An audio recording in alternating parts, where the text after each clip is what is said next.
Satu-satunya organisasi yang pernah meminta atau menuntut pelengseran presiden dan nggak jelas alasannya itu FPI.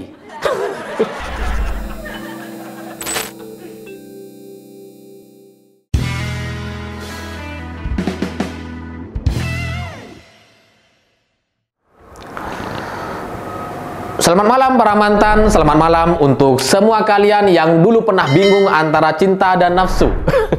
Lalu kemudian kita terlibat perdebatan atau diskusi panjang soal ini. Karena cinta itu kan soal tanggung jawab, soal hubungan jangka panjang, menanggung segala beban dan menjawab segala persoalan. Sementara kalau nafsu itu hanya sebatas soal hasrat atau perasaan yang ketika disampaikan, ketika disalurkan, ya udah selesai. Selesai sampai di sana. Nah, anak-anak muda kita, mahasiswa kita itu nampaknya hari ini bukan hanya punya permasalahan itu, tapi mereka juga punya permasalahan baru. Gak bisa membedakan antara kritik dan provokasi, antara kritik dan makar. Maka ketika melihat pernyataan Ketua HMI, itu sudah jelas perlakuan makar, bukan lagi sebuah kritik yang dibolehkan di negara demokrasi seperti Indonesia.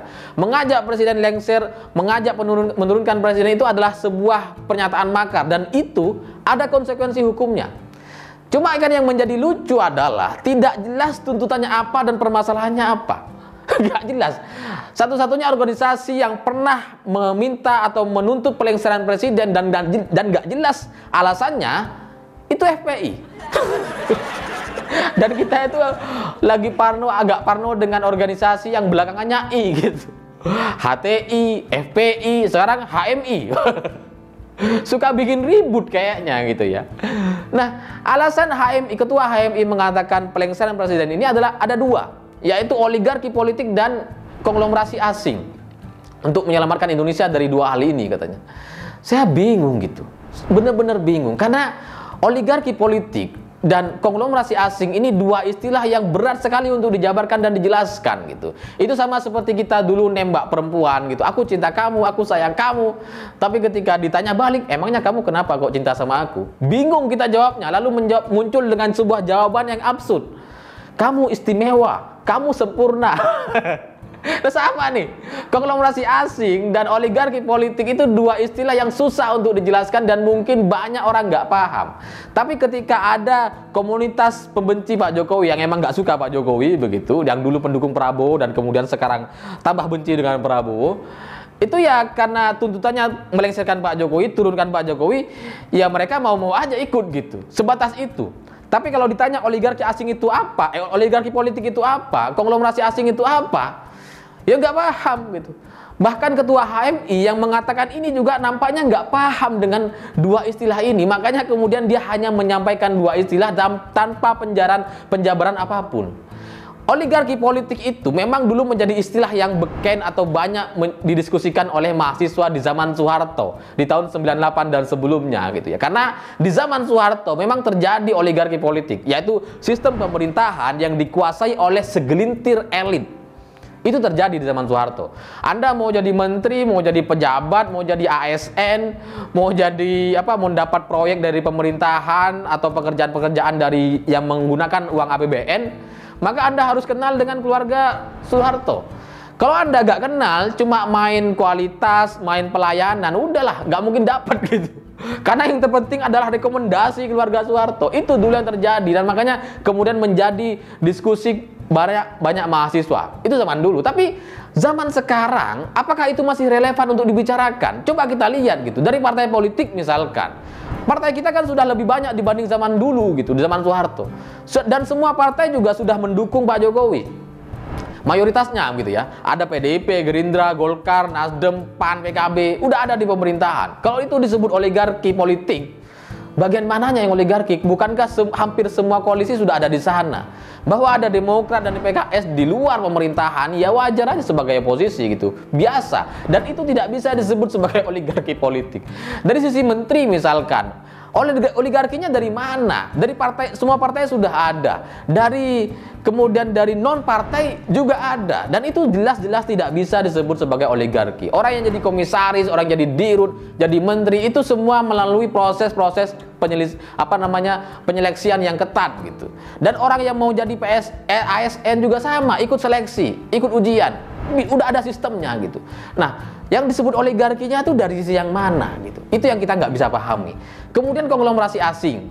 Ini juga lucu. Konglomerasi asing itu maksudnya kan perusahaan-perusahaan besar, dan itu kemudian disebut konglomerasi. Itu sama seperti kalau di Indonesia misalkan Astra Group gitu. Astra Group itu kan punya apa namanya otomotif gitu, mobil, motor, kemudian tapi juga mereka punya apa namanya perusahaan-perusahaan kecil yang itu nggak ada hubungannya sama otomotif sama sekali.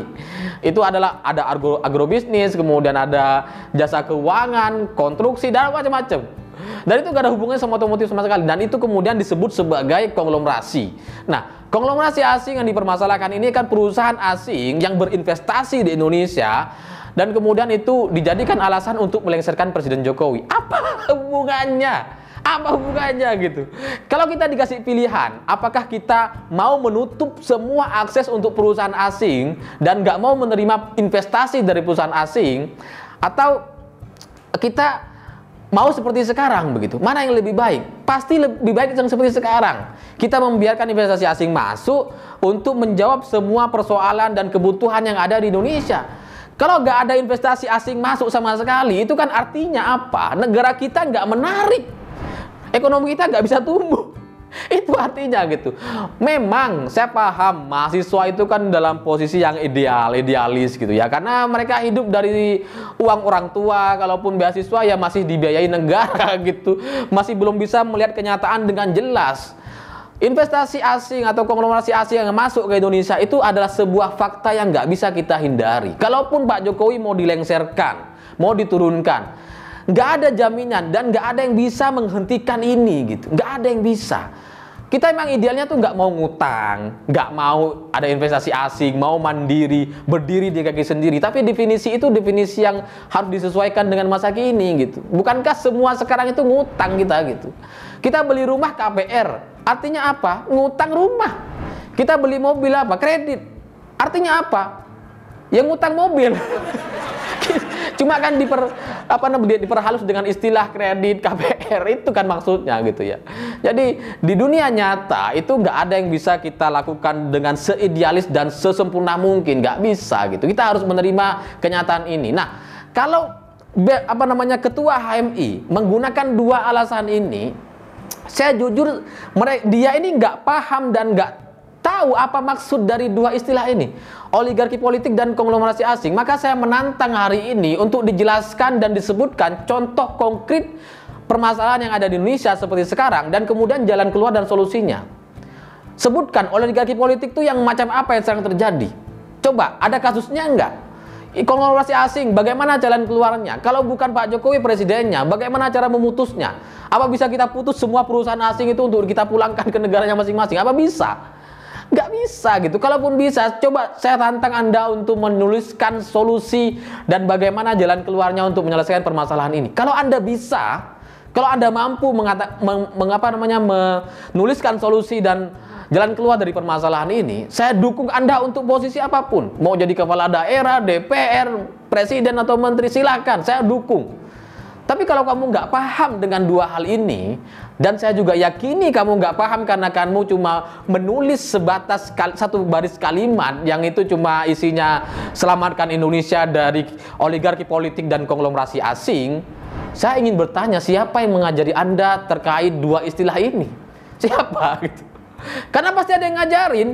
Karena nggak mungkin kita menyampaikan sesuatu yang tidak kita pahami di muka publik. Nggak mungkin. Anak kecil aja minta pipis, itu karena memang dia mau pipis gitu. Bukan karena dia iseng, bukan karena dia nggak tahu. Nah, Anda mahasiswa, ketua HMI, bilang konglomerasi asing, oligarki politik, dan kayaknya nggak paham dengan itu, dan saya tantang kalau Anda juga nggak bisa menjabarkan soal itu. Lalu siapa yang mengajarkan? Karena sama seperti burung beo gitu. Burung beo tuh bisa mengucapkan Assalamualaikum, Assalamualaikum. Itu kan ada yang ngajarin gitu. Kalau ditanya burung beonya paham nggak Assalamualaikum itu apa? Nggak ada. Dia nggak paham. Dia nggak paham bahwa Assalamualaikum itu adalah ucapan salam antar manusia dengan manusia yang lainnya untuk mendoakan keselamatan bagi manusia yang lainnya. Nggak paham dia. Cuma karena disuruh Assalamualaikum, ya udah bilang gitu. Nah, sama nih HMI. Oligarki politik dan konglomerasi asing itu apa? Coba jelaskan. Kalau Anda nggak paham, ya Anda burung beo aja gitu. Nah, siapa yang menyuruh Anda nih siapa? Saya penasaran sekali gitu. Ya sebenarnya saya tahu lah, cuma kan kita pengen kasih apa ya? Kasih pertanyaan dulu gitu untuk diklarifikasi. Nah, yang saya kasihan juga dari Ketua HMI adalah ini berbeda dengan BEM UI. Kalau BEM UI itu kan memang masih dalam tahap kritik gitu ya, meskipun kritiknya nyinyir dan salah fokus, salah materi, salah judul atau korban clickbait gitu. Tapi tetap aja itu sebagai sebuah kritik. Tapi kalau Ketua HMI ini jelas sebuah makar, bukan kritik lagi, dan itu nggak boleh di Indonesia gitu ya. Nah, pertanyaannya kan, kalau BEM UI itu dapat endorse dari Demokrat, dari elit-elit Demokrat, sementara si Ketua HMI ini nggak ada gitu, nggak dapat endorse sama sekali. Terus akunnya di Instagram diserbu orang ribuan komentar, semuanya caci maki. Kan saya kasihan gitu, kasihan kepada kamu nih yang masih muda dan mahasiswa, itu kasihan gitu. Kalau kamu mau menurunkan presiden, memang di Indonesia pernah ada sejarah pelengseran presiden, pernah gitu. Tapi itu kan terjadi karena ketidakpastian kekuasaan itu sampai kapan. Makanya muncul sebuah pemberontakan. Nah, Pak Jokowi dipilih oleh pemilu 2019 lalu, jelas tenggat waktunya sampai 2024. Kalau Anda mau melengsarkan sebelum itu kan artinya Anda mau mengkhianati kesepakatan yang sudah kita sepakati bersama di tahun 2019 lalu gitu. Sia-sia kita pemilu kalau Anda mau melengsarkan ini gitu. Makanya aneh gitu, nggak jelas. Mau bikin pemerintahan sementara, mau lengsarkan presiden, ini nggak jelas urusannya apa sih? Permasalahannya apa? Ini kayak cerita fiksi gitu. Ya saya paham kalau memang itu Anda cuma burung beo dan cuma disewa oleh orang, ya silahkan aja. Cuma kan kasihan sama keluarga atau orang tua kalian yang sudah menyekolahkan kalian, yang sudah ngasih biaya sama kalian. Dan kalaupun kalian beasiswa, kasihan sama negara yang biayai kalian. Kalian dibiayai negara, malah berkhianat kepada negara itu sendiri. Kan repot kita mau ngoreksinya gitu. Pada akhirnya saya ingin berpesan seperti ini, bahwa memang mudah untuk idealis karena kita susah untuk belum melihat kenyataan. Mudah untuk menasehati orang lain, mengoreksi kehidupan orang lain, mudah sekali. Tapi kadang-kadang kita itu bahkan tidak bisa menasehati diri sendiri atau menyelesaikan permasalahan kita sendiri. Coba seperti HMI. Udah selesai belum skripsinya? Udah selesai belum ganti oli? Udah selesai belum permasalahan sama pacarnya? Udah selesai belum permasalahan nanti kalau sudah kuliah mau kerja apa? Udah ada pandangan belum? Atau memang kalian cuma mau jadi pengangguran aja setelah ini gitu? Itu kan perlu permasalahan-permasalahan yang kalian harus selesaikan sendiri. Boleh aja berbicara soal negara, mengkritik, tapi kalau soal sudah makar itu salah. Boleh berbicara soal permasalahan negara, tapi tolong selesaikan permasalahan Anda sendiri. Jangan sampai hanya bisa menasihati, hanya bisa jadi burung beo, bikin provokasi, bikin masalah, sementara masalah kalian sendiri belum bisa terselesaikan. Saya pikir itu. Terima kasih sudah menonton. Jangan lupa subscribe, like, dan komen. Begitulah kura-kura.